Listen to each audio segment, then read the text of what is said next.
Oke, sebelumnya Assalamualaikum warahmatullahi wabarakatuh. Selamat pagi, salam sejahtera.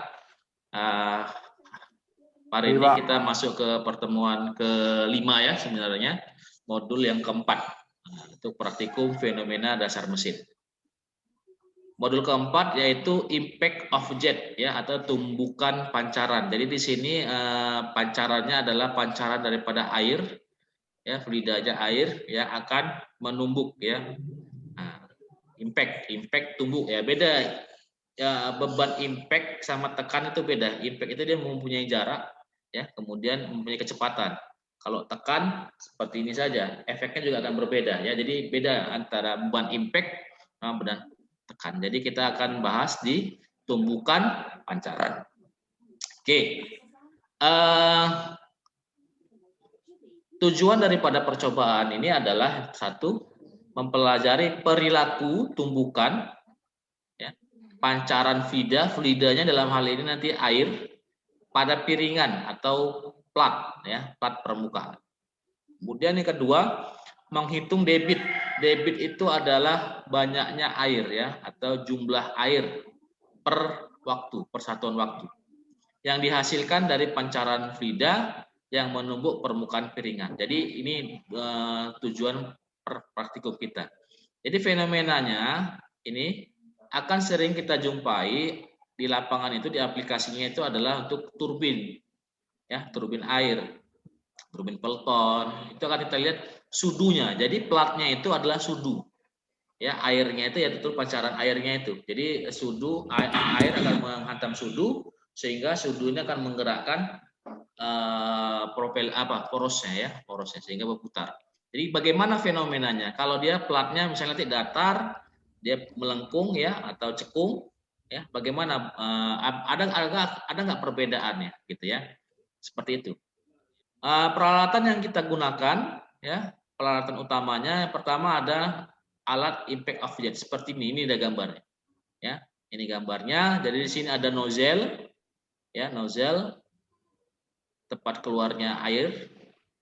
Kemudian di sini ada plat, target plat ya. Ini tadi piringan tadi ini platnya ini nanti ya. Kemudian di sini ada beban ya, kita letakkan beban. Jadi masing-masing plat nanti akan tentunya berbeda beban yang bisa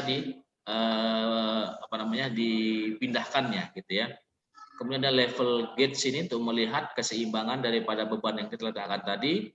Kemudian ada screw ini adalah untuk melepas tutup atasnya ini untuk bisa kita mengganti plat di sini ya. Kemudian di sini ada inlet pipa masuk. Jadi pipa ini akan kita sambungkan ke dalam hidrolik band sini sehingga air nanti keluar dari pipa ini mengalir kemari. Nah, jadi ini namanya impact of jet alatnya ya. Kemudian kita butuh hydraulic bands. Hydraulic bands ini adalah wadah di mana di bawah sini ditampung air ya, air.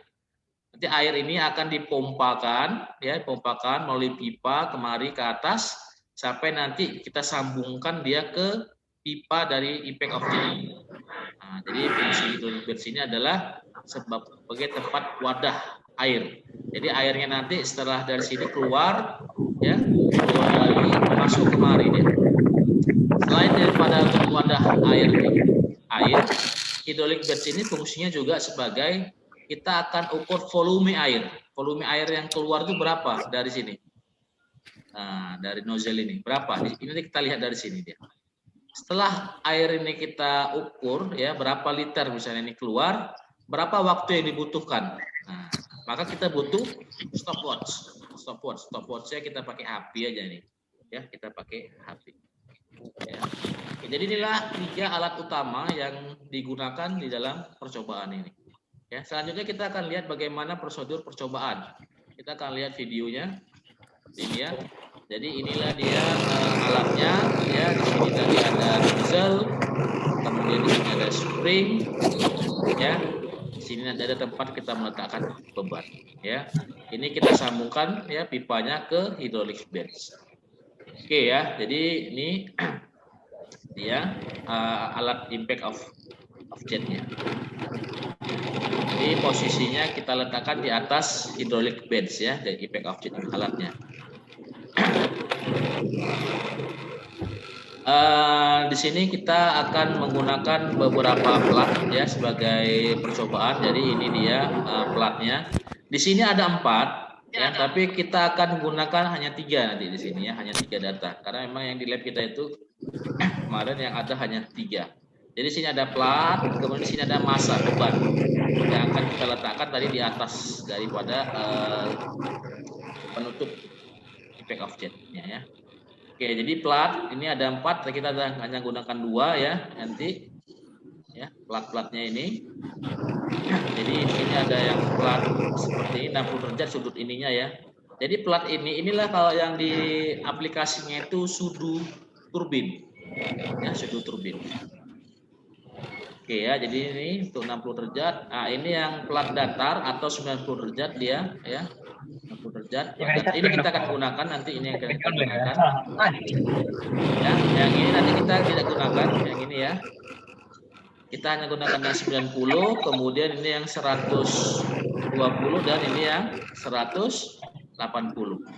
Kemudian ini massa kita akan gunakan ya massanya. Untuk masing-masing plat tentunya akan berbeda massa yang bisa diterimanya. Ya, bisa diterima. Ini kita letakkan di sini massanya. Kita letakkan di sini. Ya, jadi ini pertama tentunya kita harus pastikan semuanya bekerja dengan baik ya. Ini pernya segala macam, pegasnya ya. Pegasnya juga kita harus perhatikannya dari level gauge ya untuk melihat posisi daripada tempat beban tadi. Jadi ketika dia kita letakkan harus pada posisi stabil. Ya, jadi harus pada posisi stabil ya.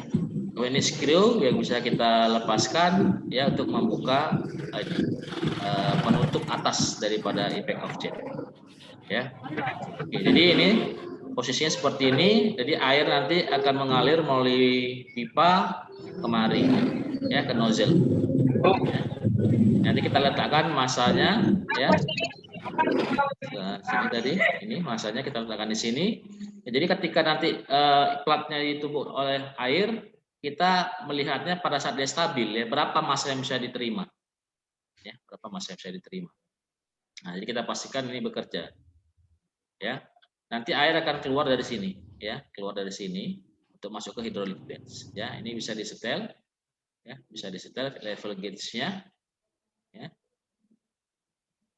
Jadi kalau ini belum pas ya kita setel lah posisinya ya.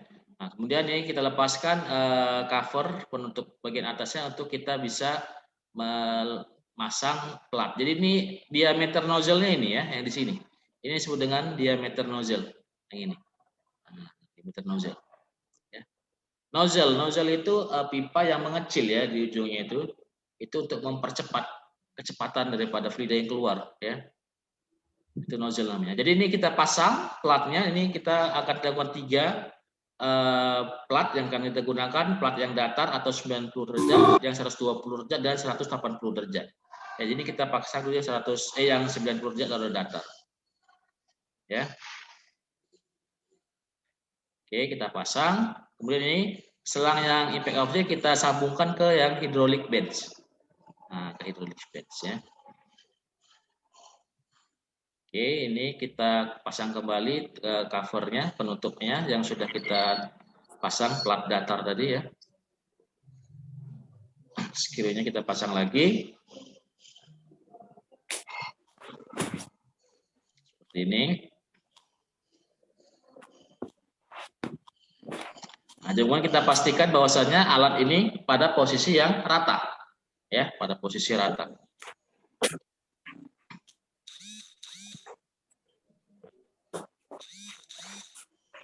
Oke.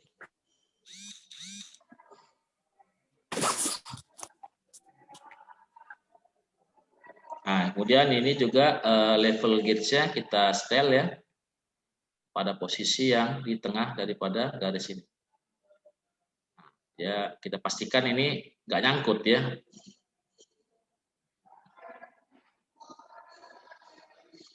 Oke. Kemudian kita coba letakkan beban. Baru kita hidupkan hydraulic bench ya. Dan di sini berarti akan air mengalir untuk menuju ke impact object. Nah, di sini nanti keluar airnya ya. Oke, jadi itu dia keluar airnya. Jadi di sini kita bisa lihat pancarannya, bentuk pancarannya kalau plat datar. Ya, kemudian di sini kita bisa lihat gerakan tumbukannya itu mempengaruhi di sini bebannya naik tadi kan. Maka untuk percobaan ini ketika pakai plat datar, berapa beban yang bisa diterimanya pada posisi stabil lagi tadi. Nah ya, pada posisi stabil lagi berapa? Nah, ini untuk yang plat datar. Maka air tadi akan meluap ke sini ke hydraulic bed ya. Nah, ini untuk pancaran tadi ya. Ini yang datar ini ya, datar bentuknya seperti itu. Ya. Jadi posisi ini sampai dengan kita kasih beban lagi sampai dia pada posisi kembali ke level gauge tadi ya. Oke, kemudian ini kita akan mengukur volume air. Ya, akan kita ukur volume air, nanti air akan keluar mari yang ini. Jadi untuk menghitung debit, tadi tujuan kedua kan adalah menghitung debit banyaknya air, berapa banyaknya air. Maka kita menggunakan metode kita tentukan air yang akan kita kumpulkan berapa. Jadi di sini nanti kita akan menentukan dua volume ya, dengan 2 liter dan 5 liter. Jadi kita akan lihat ini naik ya, ini airnya naik, ini naik dia. Ketika dia 2 liter, berapa waktu yang dibutuhkan? Nah, jadi menggunakan stopwatch untuk 2 liter berapa waktunya? Nanti yang untuk 5 liter berapa waktunya? Nah, jadi dua data itu yang kita gunakan ya. Seperti itu. Jadi itu untuk menghitung debit. Ya, ingat nanti kalaupun kalian riset ya untuk menentukan debit air ya sederhananya seperti itu. Ya. Oke, jadi tadi bebannya ya. Kalau tadi belum seimbang, kita tambahin lagi bebannya. Jadi untuk yang plat datar tadi berapa sebenarnya beban yang bisa ditahannya? Ya, nanti ketika platnya kita ganti ya. Karena plat itu akan mempengaruhi gaya yang dia terima gitu ya, yang dihasilkan. Ya, jadi kita tambah lagi dia bisa ditambah lagi. Seperti itu ya. Nah, ini kan bisa naik dia. Ketika nanti platnya ini kita ganti dengan yang misalnya 120 atau 80 derajat. Berarti berapa beban yang bisa dia terima? Seperti itu ya. Pulang. Nah, jadi ini bisa kita tambah. Jadi ini kalau yang ini ya, tadi ya kalau yang datar airnya tadi kan menutupi ya, nggak nampak. Ya, nggak nampak ini dia karena dia airnya pancarannya kemari itu. Ya rata dia. Kalau yang 120 derajat seperti inilah bentuk pancarannya sehingga gayanya kan lebih besar. Sehingga beban yang diterimanya juga bisa lebih besar, beban yang bisa dipindahkannya. Ya. Seperti itu. Ya. Nah, ini yang 180. Maka lebih beda lagi bentuk pancarannya. Ya, bentuk pancaran berbeda lagi. Maka beban yang di atas tadi juga akan berbeda yang bisa diterima dia. Nah, jadi 3 percobaan yang akan kita gunakan di sini ya. Yang platnya 90, kemudian 120 ya. Kemudian 180 seperti ini. Ya, jadi percobaan ini dilakukan untuk 3 jenis plat tadi. Artinya ketika selesai satu plat ya dengan waktu dan volume yang sudah kita tentukan tadi berapa masanya, baru kita ganti dengan plat yang lainnya. Ya, nah, ini kita tidak gunakan memang di lab yang tidak ada yang ininya. Ya, jadi untuk menggantinya tadi kembali kita buka ya. Jadi seperti itu ya. Untuk masing-masing plat yang berbeda tentunya akan menghasilkan massa yang berbeda dan bentuk pancaran yang berbeda sehingga juga gaya yang berbeda, gaya yang diterima oleh platnya. Oke, jadi itu prosedurnya ya, prosedur percobaannya. Selanjutnya ya dari hasil percobaan tadi, maka data yang kita peroleh itu seperti ini. Ya. Jadi ini tadi massa yang kita kasih ya, ini dia pengukuran yang tadi itu 8 mm atau sama dengan 0,08 ini luas penampang ya. Maka kita hitung luas penampang dengan menggunakan rumus I per 4 D kuadrat. Maka akan kita peroleh A-nya. Massa jenis air di sini kita gunakan 1000 kg per meter kubik. Kemudian gravitasi ini ya, G-nya sebagai 9,8. Ini platnya tadi yang 90, yang 120 dan 180 akan memberikan pancaran yang berbeda dan gaya yang akan berbeda juga. Ya, ini data teknisnya. Kemudian data hasil pengamatan. Jadi setelah kita lakukan percobaan tadi, ya untuk yang plat yang 90 derajat yang datar tadi, dengan volume air yang kita tentukan 2 liter, ya tadi yang di sini. Nah, ini saya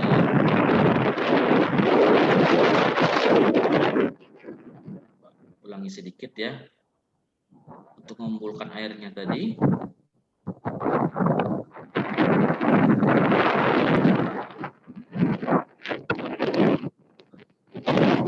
Yang ini ya di sini.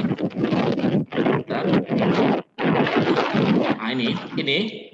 Jadi Pak izin Pak, suara Bapak nggak dengar Pak. Ada yang nggak matikan mic. kenapa ada yang? Bentar. Ada yang nggak matikan mic Pak, nggak dengar suara Bapak. Tolong yang lain juga dimatikan ininya supaya nggak mengganggu nih. Itu Putra. Putra ya. Oke dah. Putra. Put, matikan mic-mu Put. Putra. Matikan Put. Matikan Put. Oi Putra. Ini tinggal Raju nih, Raju. Ah, Raju. Kick dulu, kick. Oke ya, saya lanjutkan. Jadi data yang ini ya, ini volume kita tentukan. Kita ambil 2 liter dan 5 liter. Ya. Maka berapa waktu yang dibutuhkan? Ini nanti naik airnya tadi, ini naik ini sampai dia 2 liter. Maka berapa waktunya? Dengan menggunakan stopwatch. Itulah untuk menghitung debit Q nanti ya. Nah, jadi ini datanya. Untuk 2 liter kita peroleh waktunya ini 32,04 detik. Ya. Untuk yang plat datar yang 90 derajat ini, maka massa yang bisa dipindahkannya tadi ya, massa yang di atas ini tadi ya, bisa pindah-pindah ini tadi, ini massa ini untuk yang plat datar dia bisa menahan beban itu 0,15 kg atau 150 gram. Jadi ini ya hasil percobaannya. Kita ambil 2 volume. Jadi untuk yang 120 derajat dengan volume yang sama 2 dan 5 liter, waktu yang dibutuhkan bisa berbeda. Ya, ini dia waktu dibutuhkan beda. Dan massa yang bisa dia tahan atau dia pindahkan itu juga berbeda. Karena kita lihat tadi kalau dia makin cekung, maka gaya itu kan makin besar. Nah, itulah dia. Maka turbin itu sudunya itu kalau bisa dibuat bagus dia. Karena itu mempengaruhi tumbukan dan juga tentunya gaya putarnya nanti. Nah, jadi ini data-datanya ya yang diberikan. Ini nanti perlu ya. Oke, waktu 10 menit lagi. Waktu data yang kita butuhkan. Kemudian tugas kita seperti biasa. Ya, ini perhitungannya dengan menggunakan rumus ini. Debit tadi atau laju aliran itu adalah Q sama dengan V per T dalam meter kubik per sekon. Maka volume yang kita peroleh itu dalam liter, kita rubahlah ke dalam meter kubik atau meter pangkat 3 dibagi dengan 1000. Kemudian kecepatan air, kecepatan yang keluar dari ini nozzle-nya tadi ini. Yang ini air yang keluar ini. Kecepatannya. Berapa? Ini rumusnya. Q per A. A-nya tadi adalah luas nozzle. Luas permukaan nozzle-nya tadi. Maka ini kita ambil dari sini, kita hitung. Ya. Kemudian gaya yang dihasilkan oleh deflektor. Jadi tadi masing-masing plat tadi kan airnya beda-beda tuh. Maka deflektornya, gaya yang dihasilkannya ini rumusnya. F sama dengan ρ dikali Q dikali V. ρ-nya tadi udah dapat 1000, Q-nya ini kita hitung, V-nya juga kita hitung. Kemudian cos theta. Theta-nya itu adalah 180 derajat dikurang alfa. Alfa-nya itu sudut defleksinya tadi. Yang 90, 120, 180. Ya, ini hati-hati ya, dihitung dulu cos pi-nya. Jadi 180 dikurangi alfa dulu, baru dikoskan, baru ditambah 1, baru dikalikan. Kemudian sudut kemiringan grafik atau slope teori S sama dengan ρ dikali A sama cos theta ditambah 1. Nah, ini rumus yang digunakan. Maka selanjutnya hasil perhitungannya masukkan ke dalam tabel. Tabel seperti ini ya. Volumenya tadi liter, ubah ke meter kubik per sekon, waktunya sudah didapat, massanya sudah didapat, hitung debit, hitung kecepatan, hitung gaya, dan hitung slope. Nah, jadi ini ya percobaan yang kita lakukan. Selanjutnya seperti biasa juga, buat laporan seperti ini, tulis tangan, kembali, wajib tulis tangan. Ini digambar, ya, dengan data-data yang tadi diberikan, ini ditulis ya, ini tulis tangan semua nih. Nah, tidak ada yang diketik, tulis tangan, nanti dihitung satu data aja sebagai contoh, hitung ya data pertamanya ya, nanti hasil yang hitungan ini itu data pertama di sini. Untuk data yang berikutnya langsung diisi. Oke, itu modul keempat kita, Praktikum Impact Object. Kalau ada yang bertanyakan di sini dulu, silahkan bertanya. Waktu kita 7 menit lagi. Silakan kalau ada yang mau bertanya. Perlu saya ingatkan, ini wajib langsung dikumpul ya. Ini saya bisa perlihatkan yang ngumpul sampai dengan modul kita yang ketiga ya. Karena saya lihat mungkin kayaknya ada yang belum mengumpul ini. Ya, cuma saya nggak tahu lah siapa-siapa aja harus saya cek satu-satu kan nggak mungkin juga. Ya, ini yang modul ketiga kemarin. Dari 87 yang terdaftar, baru 52 yang ngumpul. Ya, ini ya tentunya tak ada nilai ya. Ada nilai. Tuh, ini saya tampilkan. Jadi bisa langsung saya lihat di sini. Dari 87 baru 59, ini modul yang kedua. Kemarin sudah saya kasih kesempatan itu kalau nggak salah saya. Untuk ngumpul lagi ya. Kemudian modul yang satu ya ini. 56 dari 87. Yang lainnya mungkin mau ngulang tahun depan. Oke ya. Ada pertanyaan sampai sini? Sudah jelas semua? Clear? Pas Pak, pas Pak. Oke, kalau pas ya ini saya stop dulu.